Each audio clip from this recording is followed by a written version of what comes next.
Dans cette coupole de 4 mètres de diamètre se niche une mécanique de pointe. Un télescope doté de 2 faisceaux laser, un émetteur et un récepteur, isolés l'un de l'autre. Ça permet d'augmenter la quantité de données qu'on peut échanger avec des satellites. Ça peut servir pour configurer les satellites, mais ça peut servir aussi pour des réseaux d'internet, pour du transfert de données sur de longues distances. Fini donc les radiofréquences jusqu'ici utilisées.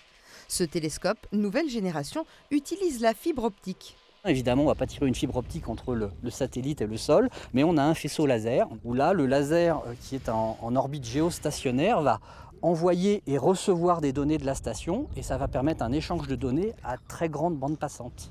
Les débits, c'est de l'Internet, c'est de la télévision, c'est de la donnée satellitaire qui va descendre. Et ça va permettre effectivement, avec le même satellite, d'avoir beaucoup plus d'informations, donc d'avoir moins de satellites, d'avoir moins d'infrastructures au sol. Donc à ce titre-là, d'être beaucoup plus dans la sobriété quelque part des infrastructures. Une façon donc de limiter les débris dans l'espace. Une révolution technologique et une nouvelle station inaugurée aujourd'hui à l'Observatoire de la Côte d'Azur. Un prototype made in France, déjà en fonction qui présente beaucoup d'avantages et quelques inconvénients, notamment la sensibilité aux perturbations atmosphériques. Le problème, en fait, c'est que la lumière entre le satellite et la Terre, elle va devoir traverser l'atmosphère.